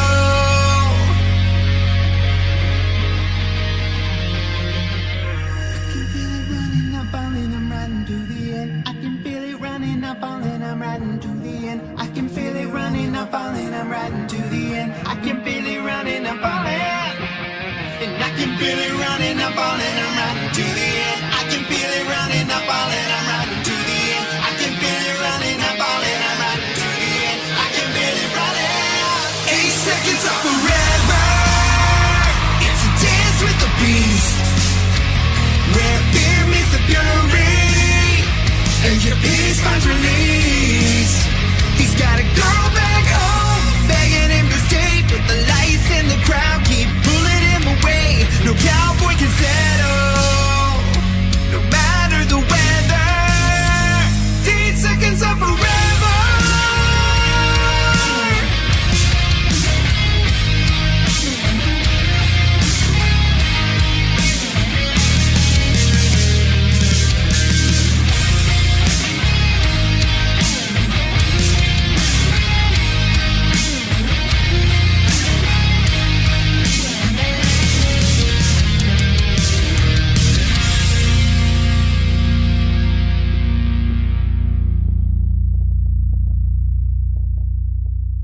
For sure, very catchy. That's one that it's going to be sticking with me for sure over the week. 8 Seconds or Forever, and that's a hell of a rodeo song. I got a feeling that rodeo song right there is going to end up on a Billboard charts one day. I just know it. He just got that touch, that flavor, that hook, right? It's got that. It's it hit all the marks. Sure. Wait, you remember 8 Seconds, the movie? I don't recall. No. It's about riding a bull. Mm-hmm. This is the reason they're going to make it 8 Seconds Part 2. Mm-hmm. Nice. Get another one going. Yes, sir. Yes, sir. I love it. And the fact that I got to work with this man in the first round and the second round, I know they're going on to the third round, and I'm waiting to see what's at the end for me. Mm-hmm. Yeah. And that's the thing is with all the matchups, I mean, I love the fact that it's just new songs that never existed, new ideas for songs, because people wouldn't have even thought of doing songs in a certain style necessarily if it were not for the contest. So I love all of that. And all these songs, it's really the sound for me. Mm-hmm. You know, the industry out there, they look for new sound. That's what they want. They want that new sound, that new it. And what we have been doing in this WAG competition is damn near close. Damn near close. If not already it. It's that it factor. It's what they're looking for. So we're coming. We're coming. Oh, yeah. Absolutely. We're going to take that lab over with this WAG competition. Mm-hmm. Love it. Damn, that bull knocked me off. Yes, sir. They were like, you were over your play count. You had to get knocked out of here so we could hear it. He rode for how many minutes? 3 minutes and 54 seconds, and he was gone. Mm-hmm. Yep. Oh, that disconnection felt like forever. More than 8 seconds. that internet connection is Talkin Shhh I.T or S.I.T. Thanks, but the Elon. troubleshooting skills prevail once again, and he's back. Yes. Tell me the energy in that one doesn't make you want to join a rodeo. Oh yeah, absolutely. Yeah, the breaks, the stops. Like I was saying, it hit all the marks for all the everything you'd want for a rodeo song, and just like you were saying, power ballad kind of thing going. Yeah. Well, he's got a girl back home. I love the little lines that like make the rodeo guy a rock star. Oh, yeah. You got to humanize the story for sure. Yeah. There's a story behind it. Yeah, that was a great finale for our WAG tracks. Mm-hmm. Great batch this time. Yeah. We've got the playlist in the description. Hopefully everybody goes, checks it out. Give them those likes, give them those comments, let them know what you think. Absolutely. Sir. Man, all that love. Yeah, share the love. So for our last one on the psychology, we're going to be looking at the science behind musical instrument choices, why we choose the instruments we choose. And for me, I tried guitar first. I wanted to be that, but I settled with piano, probably because of science. I'm going to blame it on science. Let's blame it on science. But I do have a temperament. Yep. And so do the notes. To the cloud again. To the cloud.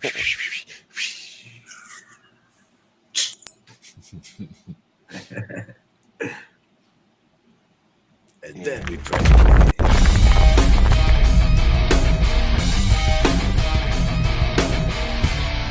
Hey fellow music fans, welcome back to Psychology of Rock. If you're new here, my name's Nina, and if you're a musician, you've probably wondered at one point or another why you were drawn to your particular instrument, or in other words, what makes someone want to play the drums over the guitar or the piano over the violin. This is something that I was incredibly curious about and something that a lot of you have asked about in the comments. Now, I have played guitar since I was about 15, and for me, there was zero hesitation. I was 100% drawn to the guitar, and it's really the only instrument I've ever put serious effort into. Now, I know many people do play multiple instruments, but even in these cases, there is usually a clear favorite. So today I want to share what research has to say about why this might be the case, and I would love to hear in the comments if you agree or disagree. But please be aware that, of course, there are exceptions to every rule, and in the case of the music industry especially, there seem to be very prominent outliers that do not align at all with these studies' findings. But overall, I was not surprised at their conclusions. Now, there were really only a few valid studies that specifically address musical instrument choice as opposed to more widely researched topics like musical genre preference. But I did find these studies to be incredibly insightful, so I will go ahead and cite them down below just in case you want to read more about them. But today I want to give you a little summary and you can let me know what you think. Now, obviously, most of us end up picking an instrument that we like the actual sound of, so that is a given. But according to this research, there seems to be 3 primary factors that play a significant role in determining someone's musical instrument choice, and they are temperament, personal expression, and social influence. The study showed that any one of these factors or a combination of these factors is what tends to influence what decision is made. So let's talk about temperament. The findings indicate that different personalities are drawn to particular instruments that resonate with their inner disposition. And I do think this is something that we actually see a lot. Sometimes you can even accurately guess what instrument someone plays after observing their personality for like 5 minutes. Because the instrument that we choose is almost like an extension of our personality, or in some cases, our desired image. So for example, not surprisingly, the studies found that people who are more extroverted tend to gravitate towards loud rhythmic instruments such as electric guitars and drums due to their outgoing nature and in some cases their desire to gain attention and to be able to take center stage. And on the flip side, they found that more introverted individuals tended to prefer more introspective instruments like piano, classical guitar, cello, and violin that could be used more intimately as a means of self-reflection and emotional release. And again, I'm sure you are already thinking of dozens of exceptions to these rules, and the one that popped into my head immediately when I was reading this research was Neil Peart of Rush, being famously introverted yet still choosing drums and being one of the most talented drummers of all times. But this was the general trend that they found in the research as far as temperament. Now, the second factor that had a notable influence was personal expression. So in other words, they found that people tend to gravitate towards instruments that allow them to express their emotions most effectively. According to these studies, participants who scored high in measures of emotional expressiveness tended to have an affinity for instruments that are known for evoking strong emotions, which they claim are instruments such as the saxophone and the flute. And we can think of a lot of others, but for some reason, those were not mentioned. They also found that those who valued precision and technicality over emotionality were more inclined to select instruments that were complex, like guitars or trumpets that demand meticulous control over pitch and tone production. And without even reading this research, we can see how someone might choose to play the drums as a way to help them express powerful emotions like frustration, anger, or excitement, as physically hitting a drum head can be a very cathartic way to release pent-up emotions. So the method we choose for personal expression is definitely going to play a role, but of course, all instruments can be used as a tool for self-expression. So I think a lot of this really comes down to personal opinion. Now, the third factor that was mentioned in the research is social influence. The studies revealed that external factors like family, friends, and cultural background also play a significant role in the selection process. So, for example, musical traditions within families can be one factor that ties people to specific instruments. So, for instance, if you come from a family of piano players, you are much more likely to play the piano. Another huge factor is peer influence. They've found that people are drawn to instruments that align with their social circles and their musical tastes. And this is something that I can definitely see. When I was 15, I was in the punk scene, so of course I chose to play the guitar over the violin because that's what I was exposed to, and that was one of the most prominent instruments in all of the bands that I liked. The studies also found that this factor was especially relevant if the instrument was chosen during adolescence, where social acceptance has a much bigger influence. I also want to quickly mention that there were other factors that were shown to play a role, such as gender stereotypes, unfortunately, parental influence, cultural influences, role models, and musical and media exposure. And I think all of these factors make a lot of sense because these are also the factors that tend to influence musical genre preference, which I have a whole video about that I will link down below. But that is it. That is the research that we have. Take it for what it's worth. I would love to hear if you agree or disagree. I would also love to hear what instrument you play and what made you choose it. So let me know in the comments.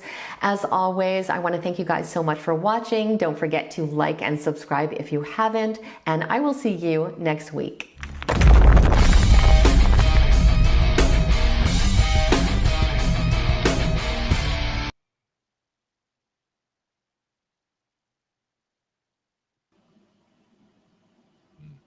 Man, Nina is earning that master's.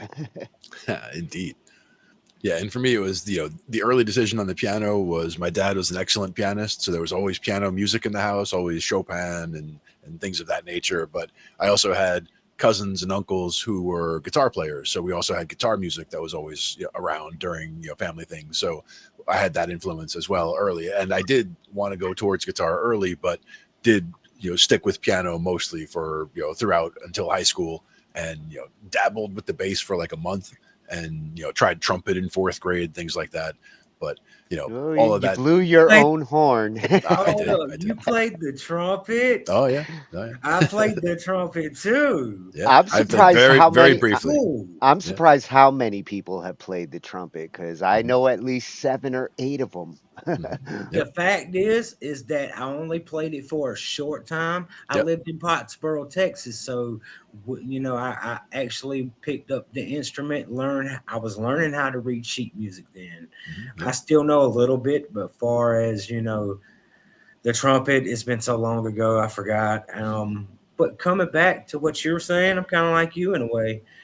Music runs in the blood, and my whole entire family on my daddy's side was basically musicians, and it started with my grandmother. She was a gospel singer. She wrote gospel music, and Annie Grace Poole Wren, you can go look her up on Google and her music will pop up. And and there's no doubt that influences like that when you're young do help to shape, like some musicians go to an instrument because they saw an adult do it.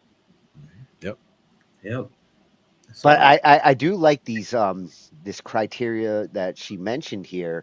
Like, when you get older, and it's not just from your influence from your parents or something. The instrument you pick, your temperament, your social influences, those really do matter. Yeah. And as you mentioned, you hear my voice and you knew I was a bass player right away. It is kind of my range. Like I do have, I do kind of sit in that zone. If I'm singing, I'm like, I'm down here singing low. And most songs don't call for that, but I don't usually sing high. And if I am in that low range, I'm kind of in my own space, right? Because nobody else is down there. So that's his voice matches his instrument. Yeah, it does. And it's a 5-string bass, so it goes down extra low. Oh man, yeah, so fancy. Low B. I really appreciate y'all having me on y'all's show. And what y'all do for us, and y'all really help us out, give us the insight on what's going on with the IT. Got my brother-in-law watching the show and sitting back, and hopefully he's watching tonight. Shout out. Yeah. It was highly educational. I mean, special thanks to At Psychology of Rock. Yes. Been wanting to cover psychology.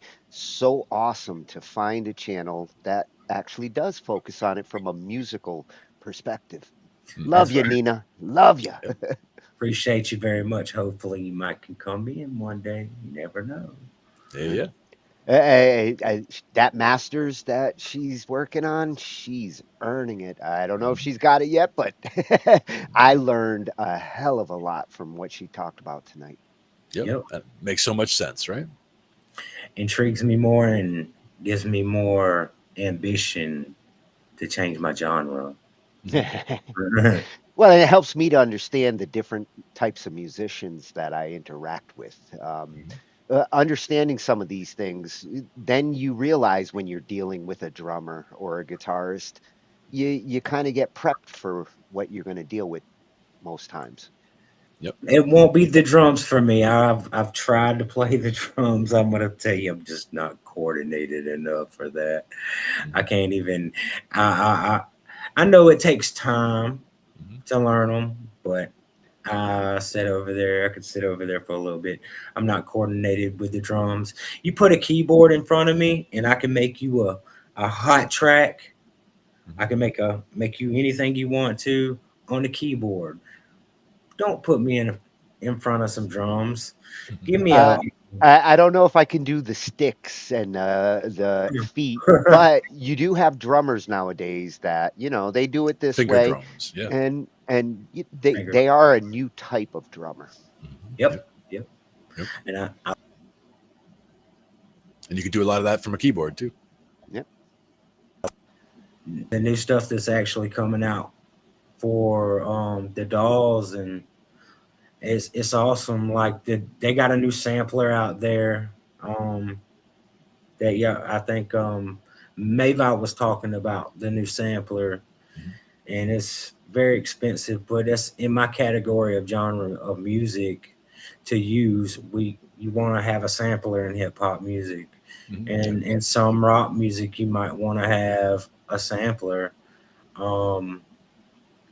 But appreciate y'all having me here, man. It was very highly educational. I learned a thing or two. So, Well, and we might have a sampler night coming. That's another one that synthesizers and samplers and the differences between them. That's right. That's awesome. Yeah, we got some examples we can always look at. We had somebody over here had the RC 505 and the RC 303. Like we had somebody who had all the different models of the samplers, and we were able to check them all out kind of side by side. The 505 is the one that interests me. That's an interesting one. Yeah, it's as powerful a sampler as it is a looper. And it does have some kick-ass drums built into it. Yes, it does. Exactly. Yes, it does. Been watching YouTube videos on it. That's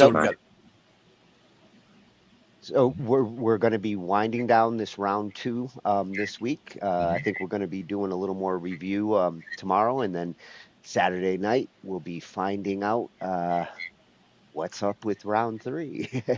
Round 3. Oh Big man, music. I can't wait. Yeah, it's coming. But if round 3's tracks are as good as round 1 and 2, we're in for a treat.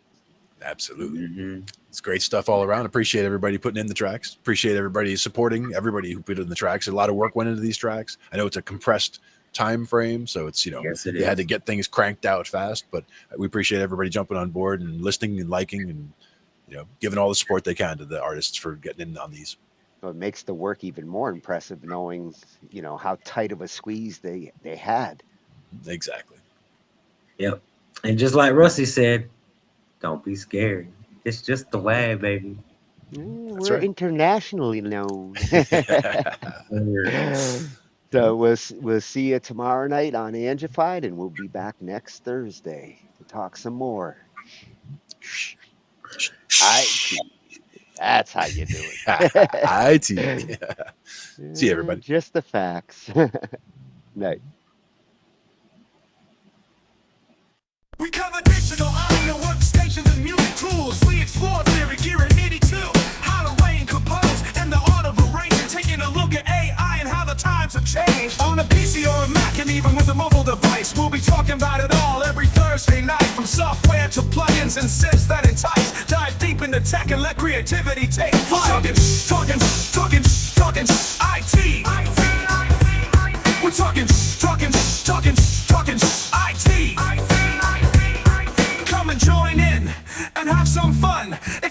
educational with a lot to learn. From bedroom producers to seasoned pros, we're breaking it down so knowledge grows. Whether you're a DJ or a beat making wizard, we got the tips and tricks to make your sound sizzle. Mixing and mastering, that's our jam, with the tutorials and tips on how much rap. Get the best quality from your setup and gear. Tune in every week and lend us your ear. We're talking IT. Come and join in and have some fun. It's highly educational with a lot to learn.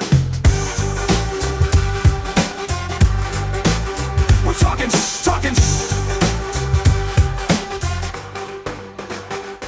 We're talking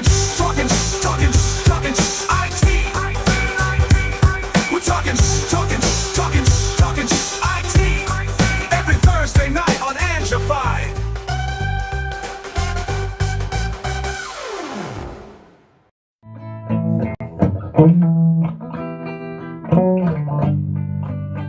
I love you, oh loves. Do you have thoughts? Do you wanna share them with me? I love you, oh loves. Oh, do you have thoughts? I'd like to share mine with you. Can we share? Are you gonna spread love or hate? Are you gonna spread love or hate? Are you gonna spread love or hate?